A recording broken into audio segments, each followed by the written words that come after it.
interest in me there. I kind of figured that, I was going to have an opportunity to be able to play on a good team, but just didn't know what team it was going to be. And when I got the opportunity to sign with the Steelers, man, it was such a fitting organization for me. That's an organization that is all about the grind, all about the work. If you come in, you do your job. Usually you can retire a Steeler, if you're their type of guy. And luckily for me, I was able to go there and get brought under a lot of veterans and Hall of Fame people like Troy Polamalu, and got to play on the same field and share the captaincy seat with Ben Roethlisberger and Cam Hayward and guys like that. But for them to welcome me with open arms and show me how to be a pro on and off the field definitely just helped me in my career, but also helped me with learning how to network and learning how to be more than an athlete while I was in the locker room as well too. So although the organization and the football team and all that was great, the relationships that I was able to establish inside that locker room are relationships that I still have to this day, and definitely have helped me in my journey of called life. Yeah, there's no doubt that when you establish those relationships, it's always good to know that they're always going to be there. You have their phone number, you have their Right, email, there's a way to reach out to them and right, maybe ask them, how would you approach this? What are your thought processes about absolutely, how this could go? So always knowing that once a Steeler, always a Steeler, whether you go to right, another team and you found that out going to the Chiefs, but then you ask right, for your release right. in August, Uh-huh, which was, I don't know if it was untimely for some, maybe it was untimely uh-huh, for everybody else, but not untimely for you. So you spent all that time in Pittsburgh. right. You received your championship and your championship ring, and you moved on to better waters. Uh-huh. Or was it better waters heading into Kansas City? Did you find yourself at a crossroads thinking, well, I spent all this time with one team.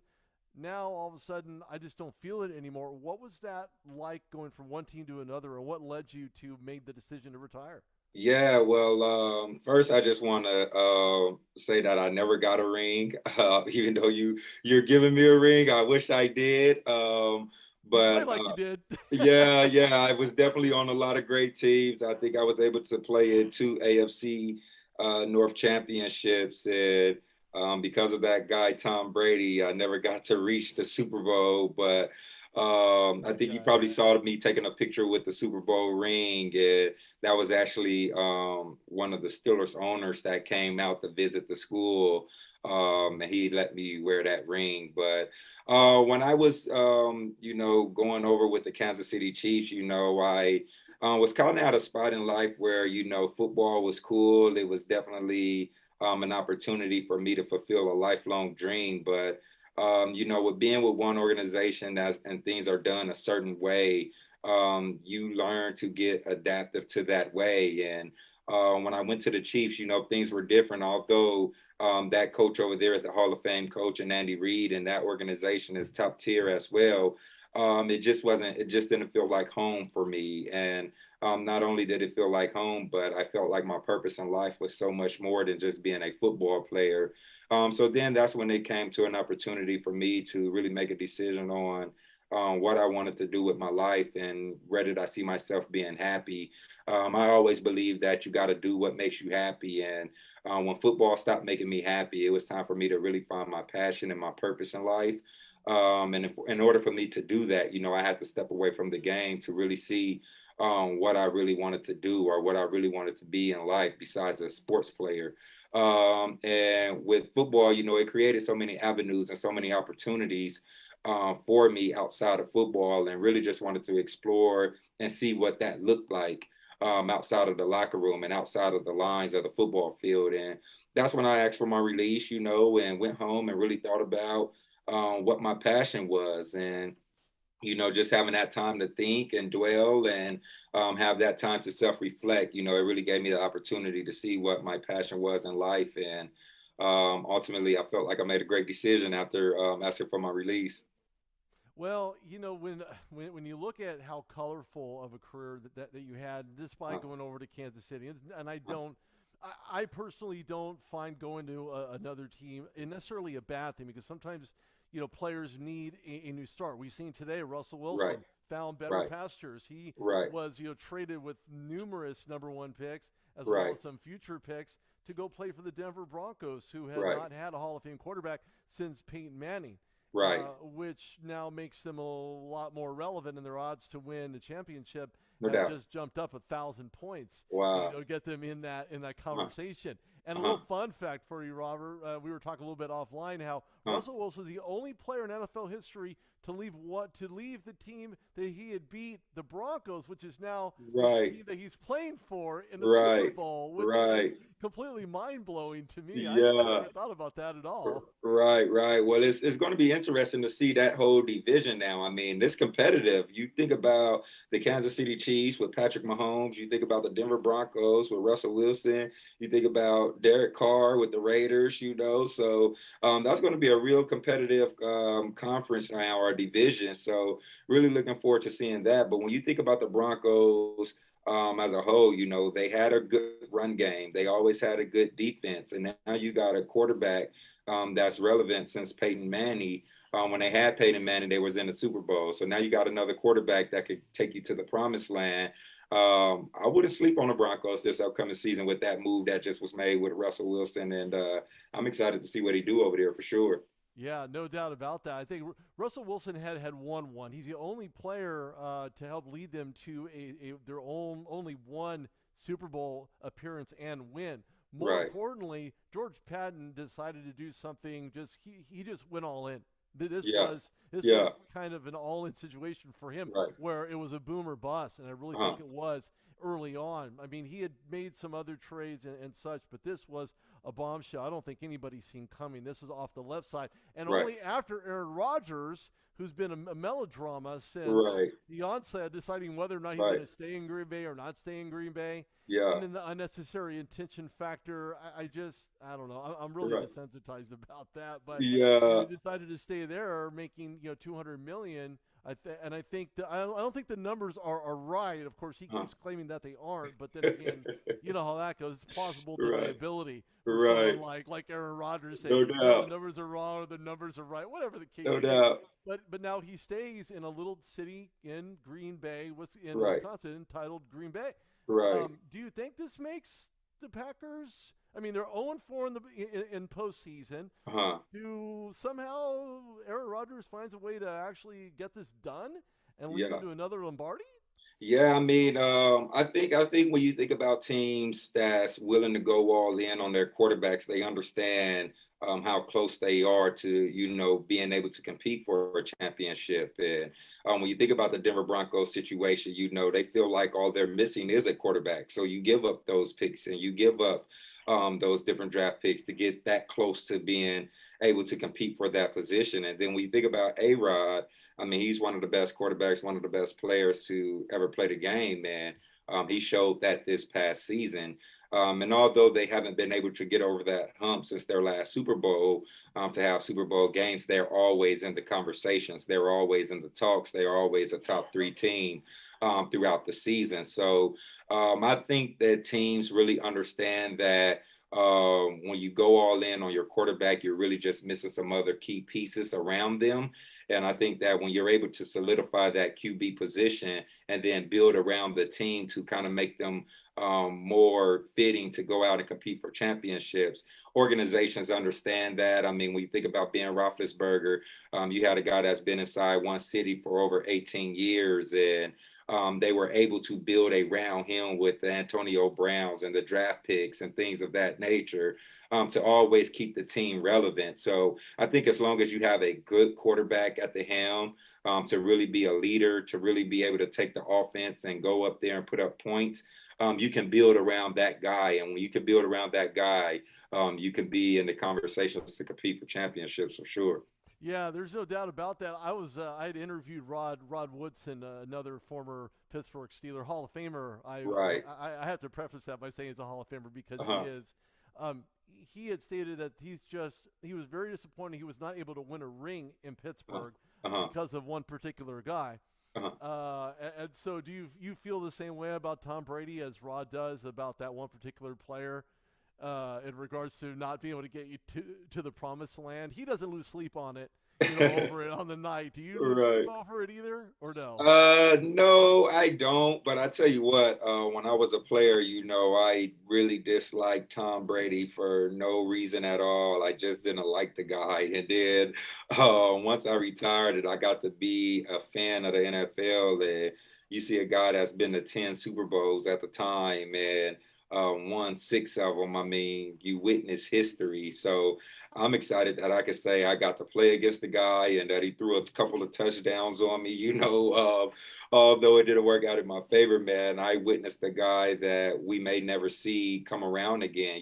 For somebody to reach that many championships and to win that many Super Bowls. So I do believe that if Tom Brady wasn't in the AFC, I might would have got a Super Bowl ring. But however, to be able to say I played against him numerous of times and was able to go against him, definitely was a highlight in my moment because I know looking back at it, he's going to go down as one of the greatest players to ever play in the National Football League. Absolutely, and we're gonna stay on quarterbacks because Ben Roethlisberger decided to retire. He called it a day. He had played for so long, won two Super Bowls, and of course the only one that was lost was against, at least in his career, against the Packers, Super Bowl Uh-huh. 45. Right. Ben decided to retire and call it a day after Uh-huh. many seasons in the NFL. Right. How did you feel about hearing about this news? And did you reach out to Ben at any point to say congratulations on your retirement? Was there anything that you're going to miss, or that you remember rather from playing against Ben in those one-on-ones during training camp? Yeah, man. I tell you what, man. That city, Ben Roethlisberger is a Pittsburgh Steeler through and through. He's been there and been part of that franchise for his whole career, and he definitely saw a lot of high moments and was definitely part of some low moments. But the thing about Ben, he's never had a losing season as a quarterback. So I mean, not too many quarterbacks can say that that's played in the National Football League.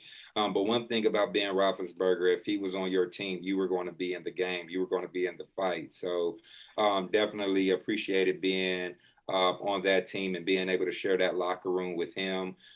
He's a pro on and off the field, and just excited that I had the opportunity to share that team with him, but not only be on the same team, share the same captaincy roles with him for 4 years. Mm-hmm. We were able to just talk about how the team can be better or what we can do as leaders to make the team better. So to have those one-on-one conversations with Ben throughout my career, those are some things that'll stick with me, for a lifetime as well too. But he's a Hall of Fame guy. He's definitely a Hall of Fame quarterback. But to be able to be part of that franchise for that long, he's definitely going to be missed.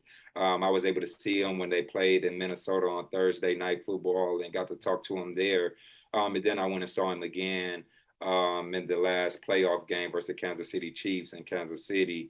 And was able to give him well wishes, and I'm sure he's going to be able to do great things in his retirement as well too. Yeah, I do. I do also. There's a lot of things that are going to be missed by Ben Roethlisberger. And of course, Ben Mm-hmm. Roethlisberger himself, now that Mason Rudolph is the obvious starter, well, at Right. least in other people's opinions, Uh-huh. he's going to be a starter. Not in Uh-huh. mine. Not a Uh-huh. fan of Right. gameplay, quarterback play, Uh-huh. decision-making processes, and Right. the like. Give me your best analogy. Do the Steelers go and draft a quarterback, or they're going to work with what they have between Haskins, Dobbs, and the aforementioned Mason Rudolph? I tell you what, man, my chips was all in on A Rod. I was hoping that the Steelers would have got Aaron Rodgers, and I heard that they were making a push for him. So I got really excited about that. And then when that fell through, my second hope was for Russell Wilson. And when I saw that he was going to the Broncos, and I saw A Rod was staying with Green Bay, then ultimately I just knew that they were going to go out for a draft pick, and hopefully the draft pick that they want is there when it's their pick, unless they do a trade up. However, too, I mean, just looking at the draft class this year, I'm not sure what quarterback is ready to step in and make a team a competitive team for a national championship. But I had some conversations with some of the people that's within the organization, and I know they really like the quarterback that's at the University of Pitt right now. So it'll be interesting to see who they pick when their number is called and they got their opportunity to select. Right. I've interviewed quite a few players, Mhm. and one of the guys, well, two of the gentlemen I had to interview in the 2018 NFL draft was Sam Darnold. Ultimately Okay. got drafted by the Jets, Uh-huh. and then Josh Rosen drafted secondarily, and of course Josh Right. Rosen not very happy. But when you Right. look at both of these guys, one was a number one draft pick, the other one was a number two draft pick, and so on. You look to these guys, you thought to yourself, maybe out of college they would be ready to go. Uh-huh. I mean, is Kenny Pickett, even though he has 9.5 inch hands, not that that even Uh-huh. matters. Yeah. I mean, I don't think it matters at the end of the day because he was Right. able to play in cold weather while at Pitt. Then you have Malik Right. Willis, who's just an absolute, freak. He's got great arm strength, a Right. little shorter than I think the Steelers would like in a Uh-huh. quarterback. Uh-huh. Do they go with either one of those guys out of college?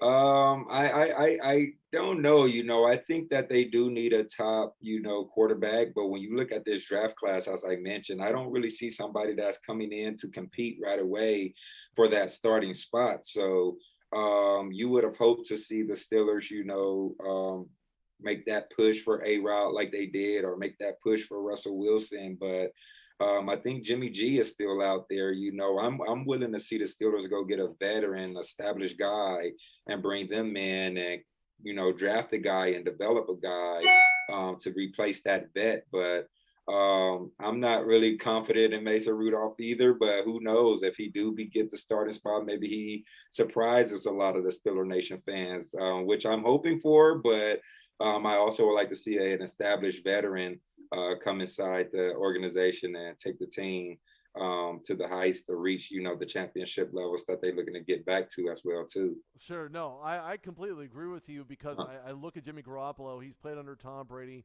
A lot of right, tutelage there, or was there, right? Because right, we hear about quarterbacks that are the starters that don't necessarily coddle their backups to be the guy, the guy right, next in line. You hear about right, Ben, stories about Ben Roethlisberger saying, "I ain't showing you nothing," right, right, right, or Tom Brady just kind of snubbing his backup quarterback and Jimmy Garoppolo, even though right, they're in the same locker room, they're in the same right. classroom, they're doing the same studies. Yeah. I think Jimmy G finds a way into Pittsburgh because he had shoulder surgery. He's Uh-huh, out for at least 6 months. uh-huh, Training camp's going to start before then. Hopefully, the Steelers will get theirs back uh-huh, at Latrobe.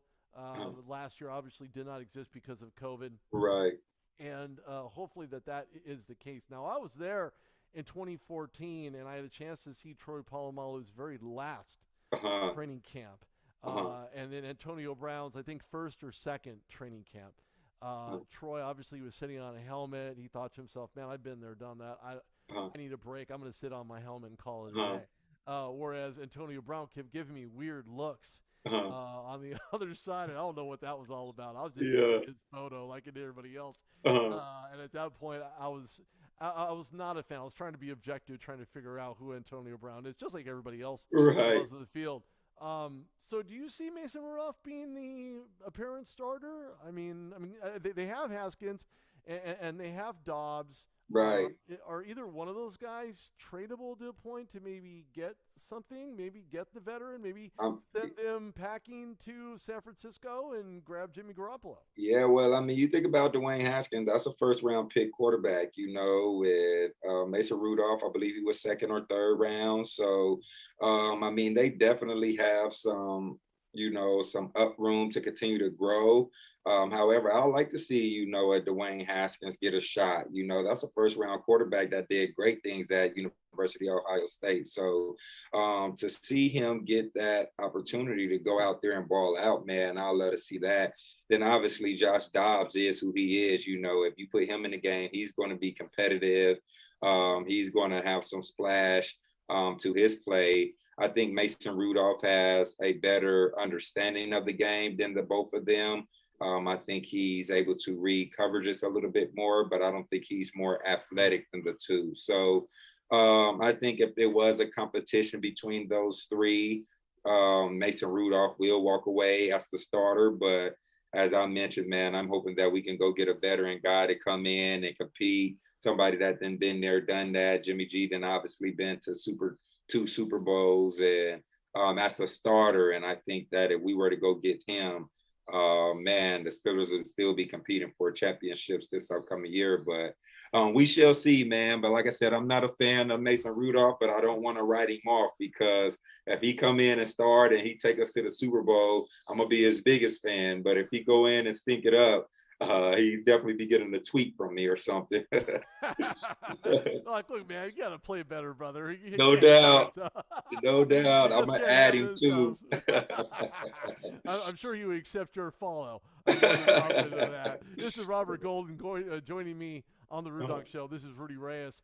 I want to switch gears here because you decided after leaving football behind you that you would start a school. And so that school, you received some flack, some pushback politically, things. The stars didn't quite align initially for the school. But what was it about the concept of the school? How did that start? And then the second part to that is why Fresno? Why not more of a higher populated area? Or what brought this all about to have gold charter schools here in the Central Valley?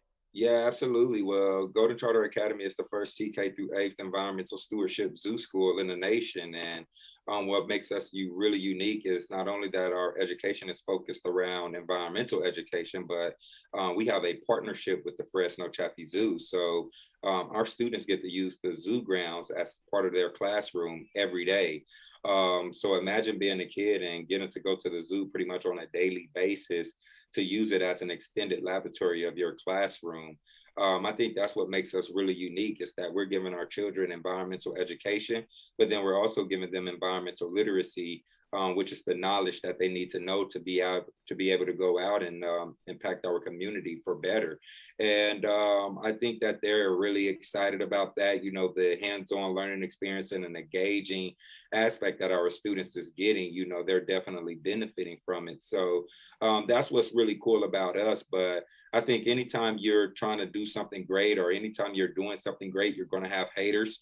That's just what comes with life. And that explains the political pushback that came for this school. I mean, when you talk about a school creating a partnership with the Fresno Chaffee Zoo and being able to use the zoo as part of the school that was thought of by a guy that was 30 years old, you know, you're going to have the people that's been in these positions for so long hating on the younger guy because they're like, why couldn't we do this? Or why couldn't we think of that? So they'll try to find any avenue to push back on. But at the end of the day, you can't stop what's destined. And I think that the community of Fresno desperately needed a school that offers an advanced education in an underserved and underrepresented area. And I'm from Fresno. I grew up in Southwest Fresno, and throughout my NFL career, I always came back to provide different community events, different programs for the school districts, just to be that source of inspiration and motivation for children that are growing up like myself. And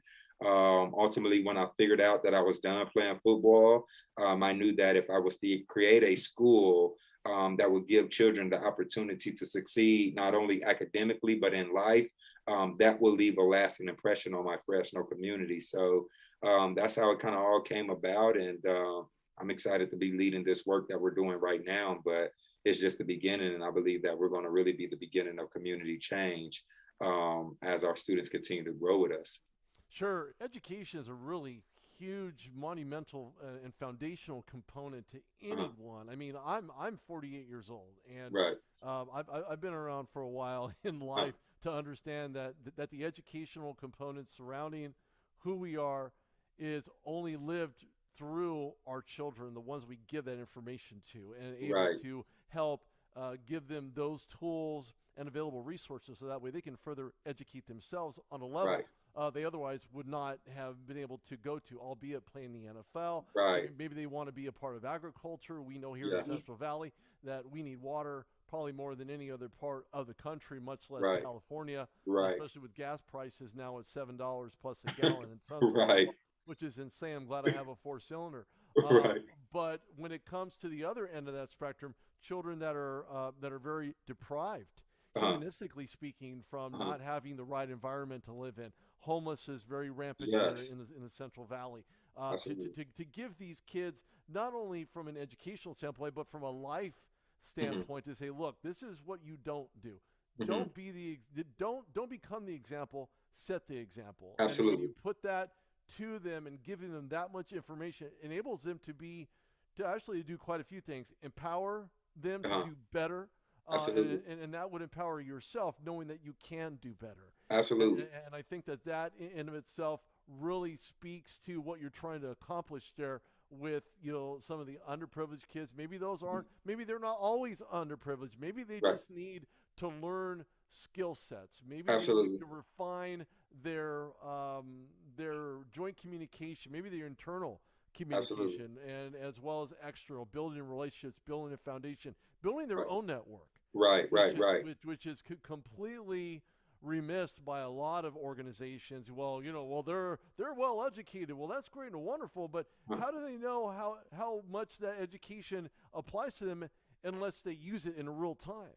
Yeah, absolutely. Absolutely. And that's one of the things that I, usually talk about here. When you talk about children that are growing up in these areas, I like to explain it as the matrix. And the matrix is an environment in which something is developed. So when you think about these children that are growing up in underserved and underrepresented areas, and their parents grew up in those areas, and those grandparents grew up in those areas, how can we expect the children to know of anything different than what they saw? So the whole meaning behind the place-based education model that we have here is to be able to take children out to have experiences and exposure to a life that they would not have had they not attended Golden Charter Academy. But not only that, when you're talking about environmental education, we're letting our students know what's going on with climate control and global warming and things of that nature, and how they could actually be able to do something in life that will help, save our planet. So Right. we're giving them the knowledge on what they need to know to make our environment a better place.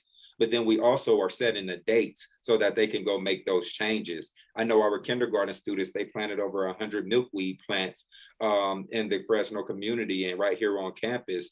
And when you have healthy plants, you have healthy air. When you have healthy air, you have healthy humans and healthier food, so they're making change right now. And then you got our second graders that are going to Southwest Fresno and going to be planting over 20 trees this Friday. And you're talking about Southwest Fresno, where trees are not really planted over there in that area.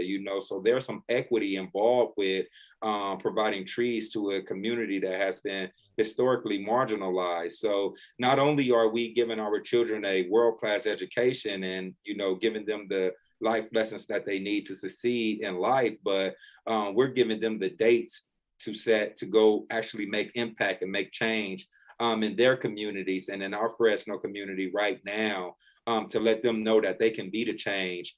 We have a slogan here at GCA that says, you can be what you want to be, just be it, be golden. And we're giving our students the opportunity to be whatever they want to be right now.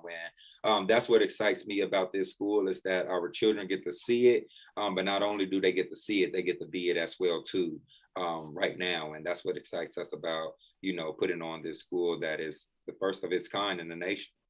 Well, I can tell you this much: these types of universities, these types of educational facilities, Uh-huh. such as yours, can I can see them popping up like franchises Yeah, absolutely. throughout California, and maybe Absolutely. even beyond, for that matter. Of course, Absolutely. that would be stretching things a little thin at the moment, Uh-huh. because it takes refinement, and with that Uh-huh. refinement, understanding not only the curriculum, but you have to do the Mhm. hiring. There's Right. a lot of backlog type of things that have Right. to be Right.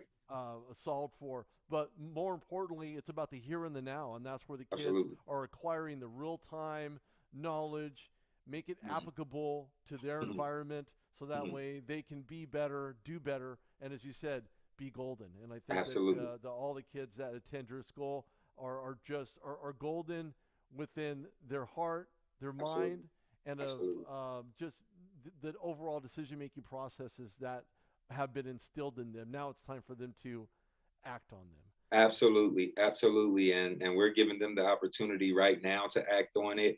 And then also, I believe that we're just laying the foundation. When you're talking about having a zoo school, zoos were made to be an educational laboratory. And when you think about a lot of schools, they go on a zoo field trip once a year, if that. But to have a school that actually goes to the zoo every day and be able to use that, as a resource to the kids, learning environment. That's what exciting. But when people think about the zoo, they think of the zoology and biology aspect of it. And really, the zoo is a small city in itself. You have veterinarians there, you have engineers, you have architects, you have chefs, you have CFOs, CBOs. So you have all these different career paths that make the zoo run, on top of the zoology and biology aspect of it. But we're really introducing our students to different career paths, that they can see themselves being. So you don't have to put all your eggs in one basket to make it to the National Football League. Because when you look at that statistic, less than 1% of athletes make it to the league in the world. But when you think about the engineering and the doctors and the veterinarians, their statistics of making those positions are a lot higher than becoming a professional athlete. So just want to be able to provide our students different opportunities and different avenues, to be able to succeed in life, not only academically, but also socially, emotionally as well too. Sure, absolutely. I look at this as a real proving ground, not only for the kids to understand where they're going to be, but where they're at right now, and Right, how right, it's right. ultimately going to, again, laying down that fundamental foundation for them Absolutely. to extend their life to a point where, if it's not in the Central Valley, well, it could be anywhere else. Just Right. remember to take those fundamentals with you along the way and help others. It's Absolutely. kind of a reach Absolutely. one, teach one. Well, But that's the. I mean, that's the golden rule. G is for give respect. O is to be obligated. L is to love learning. D is to be dedicated. E is to elevate, and N is to never quit. And if they can follow the golden rules, then they can be golden. yeah, and I believe you're right about that one. Ladies and gentlemen, Robert Golden here, former Pittsburgh Steeler, now an administrator for his Yeah. own academy, GCA. It's in Fresno, and like I Right. said, I think these will be everywhere. It's just a matter of time, because I Absolutely. think that the overall value of what you're trying to accomplish, Robert, Yeah. not only is it commendable to you, but it's Yeah. extremely beneficial for those who attend. I think Absolutely. parents would be remiss if they didn't take these golden opportunities, or I should say, Absolutely. the find the goose that lays the golden egg, Uh-huh. if you will, for I like for that one. to get into it. You can use it. You're welcome. Right. But but I really believe that this is going to set the trend forward for Right. other universities, and Absolutely. even higher end, universities like your Stanfords and your USCs, to look Absolutely. at what you're doing here on the local, in Right. order to maybe put it within their community as well. It doesn't have to be Absolutely. big, doesn't Uh-huh. have to be elaborate, but it has Right. to have those golden fundamentals. And I think that if Absolutely. those follow follow suit, and people can really take hold and grasp the concept, Right. I think that it could be worth absolutely millions in education. Absolutely. Millions of people would benefit from it. Right. Kids, Right. teenagers, young Right. adults, older adults, even Yep. somebody as old as I am would be very advantageous, Absolutely. to understand how the environment affects not only us, Uh, but the water we get, the food we absolutely. eat, Absolutely. and ultimately become self-sustainable.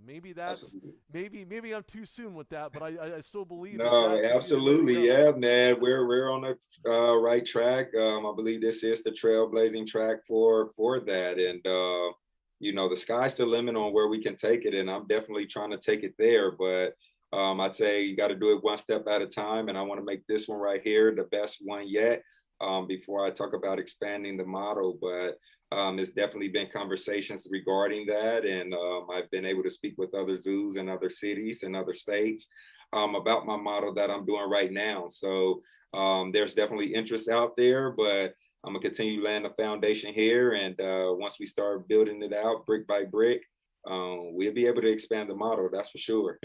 Well, I definitely look forward to hearing more about it. And when you do decide to open that second one, I'd love to attend that ribbon cutting ceremony if you don't Oh, mind. absolutely, absolutely. And I know you're here locally, man. So do set up a meeting to come by and check out the campus and Yeah. see the program firsthand for itself. Sure, I would love to. I got some kids and grandkids. You know, Awesome, maybe they want to stop awesome, by too. Maybe they'll awesome. want to take a trip with Grandpa. But Yeah, I mean, I look like a grandpa, but I am. Believe me. no doubt. All good, all good. Well, Robert, hey man, thank you so much. I appreciate your time. It was fantastic talking to you. I wish you the best Absolutely. on the Golden Charter Academy, and I wish you the best with all your endeavors. Anything you have going on, feel free to reach out to me. You got Awesome, my contact information. I would love awesome. to stop by and not only meet you, but again, look at the facility, look at the Absolutely. campus, and just kind of take an observation as to what you guys are doing there. Yeah, for sure, man. Anytime we'd love to show you around. Feel free to follow us on Instagram at Golden Charter Academy. And then we're also on Twitter at charter_golden. But I think we keep a lot of updates going on Instagram, and we want to let our community know that we're not just giving our students a world-class education, but we're impacting our community as well too. So feel free to follow us, check us out on social media, and whenever you want to get that tour, man, just let me know. Oh, I will. I will. Awesome, I appreciate it, awesome. Robert. Thank Thank you you. so much. Talk soon. All right now. Take care. Thank